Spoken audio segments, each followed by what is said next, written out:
रखा है, हड़प्पा सभ्यता के सर्वप्रथम खोजकर्ता कौन थे? तो इसका उत्तर है दयाराम साहनी।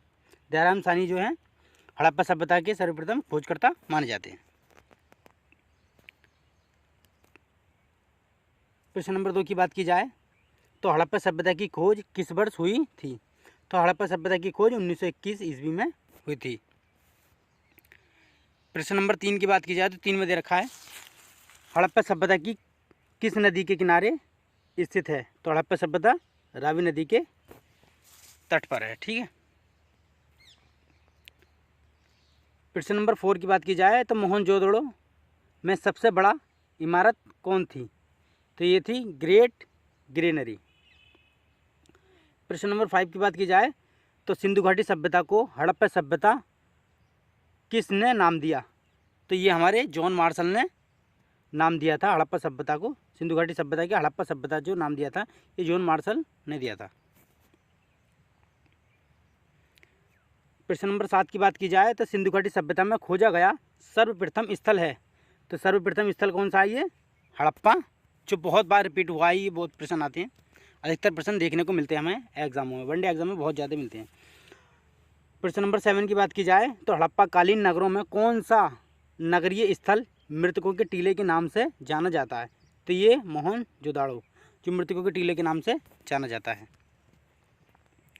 प्रश्न नंबर 8 की बात की जाए तो 8 में देखा है कि सिंध घाटी, जो सिंधु घाटी सभ्यता की सबसे बड़ी इमारत कौन सी है? तो ये अन्नागार को माना जाता है। हर एग्जाम में बहुत रिपीटेड हुए हैं ये प्रश्न। अन्नागार को माना जाता है सिंधु घाटी सभ्यता की सबसे बड़ी इमारत। प्रश्न नंबर 9 की बात की जाए, सिंधु घाटी सभ्यता में प्रयोग की जाने वाली ईंटों का अनुपात क्या था? तो ये ईंटों का हमारा अनुपात था हमारा 4-2-1, घटता हुआ क्रम है, ऐसे याद रख लेंगे आप। 4 है, फिर 2 है, फिर 1 है।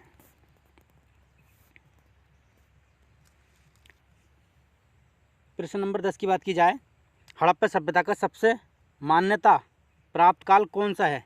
तो ये सबसे ज़्यादा जो मान्यता प्राप्त काल है हम 2500 ईसा पूर्व से 1750 ईसा पूर्व तक मानते हैं।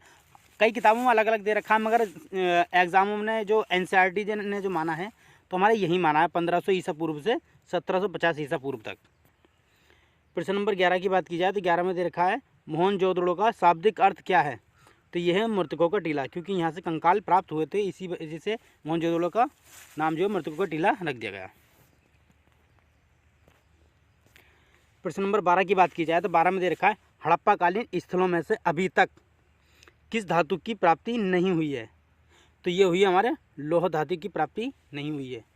वैसे इस सभ्यता को कांसन युगी सभ्यता भी कहा जाता है, जो आगे प्रश्न दे रखा है मैंने।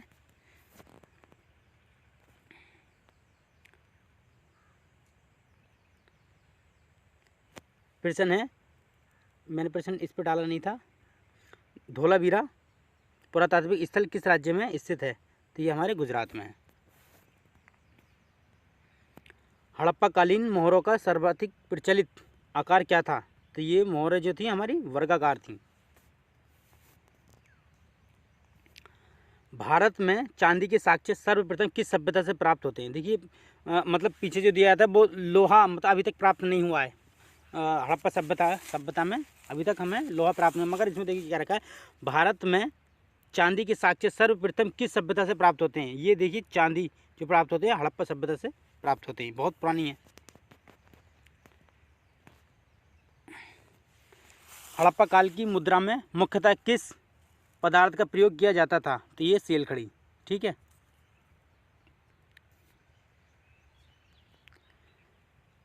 प्रश्न नंबर 15 की बात की जाए, 15 में देखा है, सिंधु घाटी सभ्यता में घोड़े के अवशेष कहाँ मिलते हैं? तो ये मिलता है सुतकंगाडोर।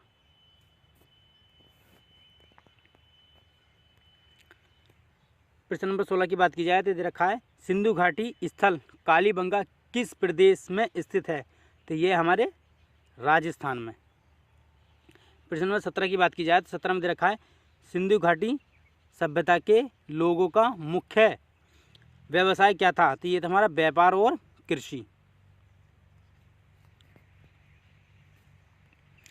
प्रश्न नंबर 18 की बात की जाए तो 18 में दे रखा है, हड़प्पा सभ्यता के घर किसके बने होते थे? तो ये हमारे उत्तर सही हो जाएगा, ईंटों के बने होते थे। प्रश्न नंबर 19 की बात की जाए तो 19 में दे रखा मोहनजोदड़ो कहाँ स्थित है? तो ये हमारे सिंध में स्थित है। प्रश्न नंबर 20 की बात की जाए तो 20 में दे रखा है भारत में सबसे बड़ा हड़प्पा पुरातात्विक स्थल कौन सा है? तो ये हमारा राखीगढ़ी। भारत में सबसे बड़ा पुरातात्विक स्थल है वो राखीगढ़ी है। हाथी का दांत पैमाना संदर्भ हड़प्पा संदर्भ से मिलता है, किस संदर्भ से मिलता है? तो ये हमारे लोथल गुजरात से मिलता है हाथी दांत का पैमाना।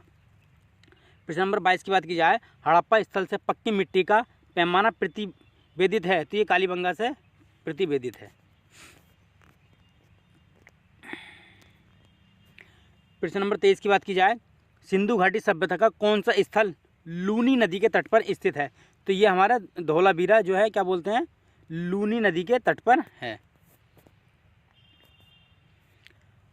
प्रश्न नंबर 24 है कि लोथल किस नदी के किनारे स्थित है? लोथल किस नदी की उपनदी के किनारे स्थित है? ये साबरमती के इस किनारे स्थित है।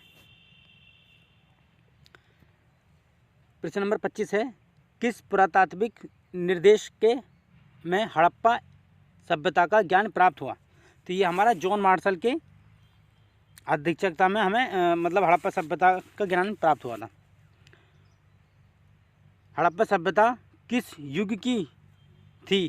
तो ये कांसान युग की, मैंने आपको पहले ही बताया था कि ये प्रश्न मैंने आगे रखा है, कांस्य युगीन सभ्यता थी। बहुत बार पूछा जाता है, ये बहुत पूछा जाता है। प्रश्न नंबर 27 की बात की जाए तो 27 में रखा है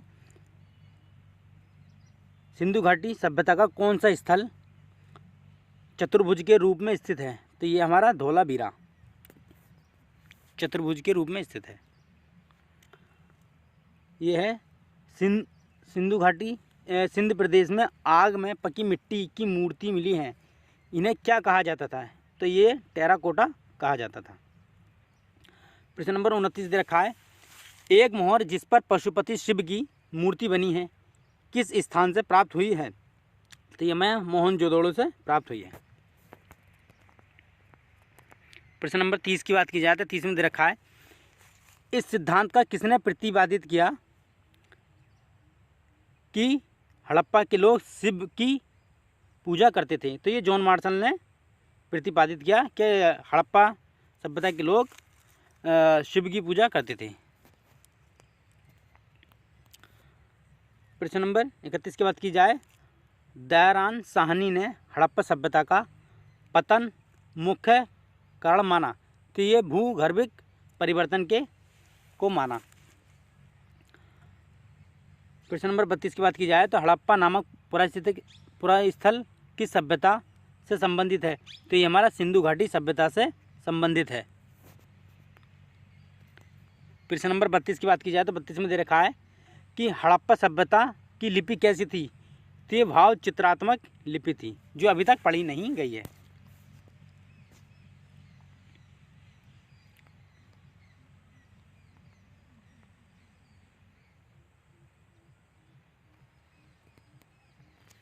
प्रश्न नंबर 34 की बात की जाए हड़प्पा सभ्यता का प्रमुख जानकारी कहाँ से मिलती है? तो ये पुरातात्विक खुदाई से मिलती है। बात की जाए 35 की तो 35 में दरकार सिंधु घाटी सभ्यता किससे संबंधित है?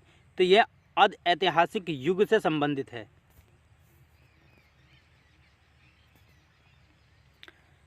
मूर्ति पूजा का प्रारंभ कब से माना जाता है? तो मूर्ति पूजा का जो पूर्व आर्य काल से माना जाता है। मूर्ति पूजा का जो प्रारंभ माना जाता है पूर्व आर्य काल से माना जाता है। हड़प्पा सभ्यता के समकालीन रंगपुर कहाँ स्थित है? ये सौराष्ट्र में स्थित है।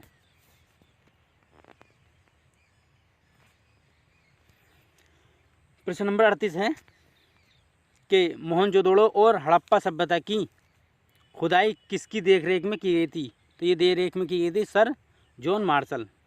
मतलब कई प्रकार से कई टाइप से पूछ सकता है इसी प्रश्न को। ऊपर भी दे रखा था मैंने और ये भी दे रखा था। सिंधु घाटी के लोग किसकी पूजा करते थे? तो ये पशुपति की या मृत देवी की, सही है। इन दोनों में से कोई सा भी ऑप्शन मिल सकता है आपको। प्रश्न नंबर 40 है। 40 में दे रखा आधुनिक देवनागरी लिपि प्राचीन रूप क्या है, तो ये ब्राह्मी रूप लिपि है। प्रश्न नंबर 41 की बात की जाए तो इसमें विश्व में सबसे पहले कपास की खेती आरंभ हुई, तो ये भारत में हुई, सही है। सिंधु घाटी सभ्यता जानी जाती है, तो सिंधु घाटी अपने नगर नियोजन के लिए जानी जाती है। देखिए फिर प्रश्न आ गया, भारत में चांदी की उपलब्धता के प्राचीन साक्ष्य कहाँ से मिलते हैं, तो ये हमें मिलते हैं हड़प्पा सभ्यता की संस्कृति से।